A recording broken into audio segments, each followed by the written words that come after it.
Oy, kahapon po ay nasa Senate po ako at minitang ilang senador.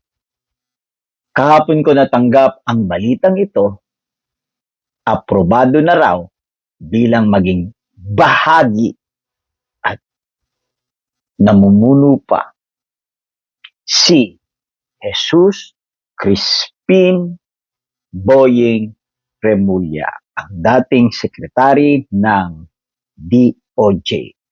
Para sa akin, napakaganda ng pangalan niya.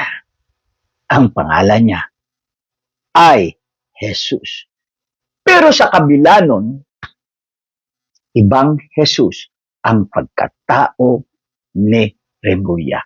Kung titingnan nyo, nangingitim na dahil ata sa kanyang sakit. Pangalawa, malahudas ang kanyang guhit ng buhok. O hindi, satanas. Sungay na lang yung kailangan. Bakit? Nandito ang dahilan. Bakit hindi ako ayon na mahalal yan? At ano talaga ang trabaho niya? Pakinggan nito.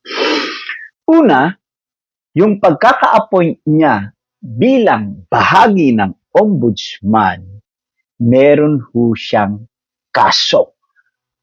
Sabi nga ni Senator Amy Marcos, who questioned his qualification and cited pending case against him.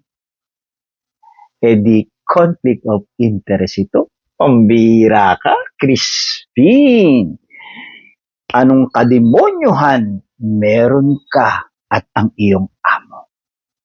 Pangalawa, ICC case against Rodrigo Duterte.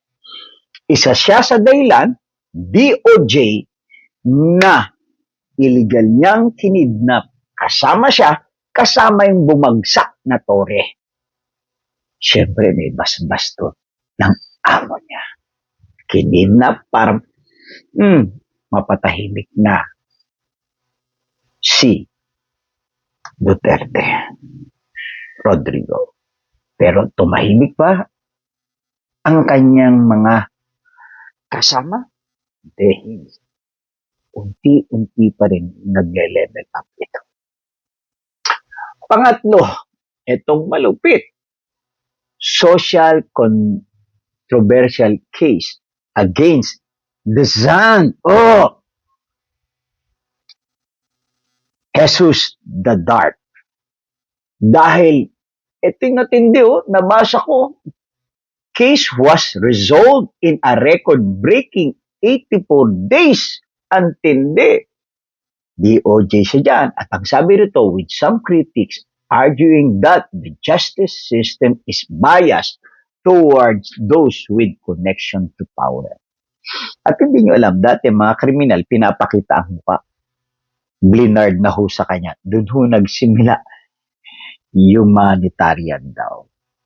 Talagang matindi itong taong to.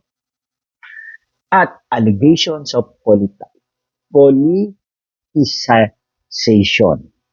May politika to. Dahil ang objective na, ang turo ng amo niya o ayon sa kanilang mga pagpaplano, kailangang mawala sa restra sa pagiging presidente si Sara Duterte. Yun daw ang main goal. Kailangan matanggal siya. Kaya ang trabaho niyang una, trabahuhin talaga si Sara, utos ng amo niya sa restra. Why? Tingnan niyo lamang to Ito yung sinabi ko na noon, finalization ko, maaring tama ako. Maaring mangyari to, maaring may mas magandang mangyayari to para sa inang bayan. Una, naalala nyo na si Tito Soto may panukala na gustong baguhin ang edad para sa paglaban sa presidente. Kaya, ayaw ng dilawan, pinklawan, at isang religion ang tinatawag na mahalal na presidente si VP Sara. Kaya ang panawagan nila ay resign Marcos, impeach Sara. Dahil pag nawala naman talaga yung dalawang yun, boom, baka may laban sila.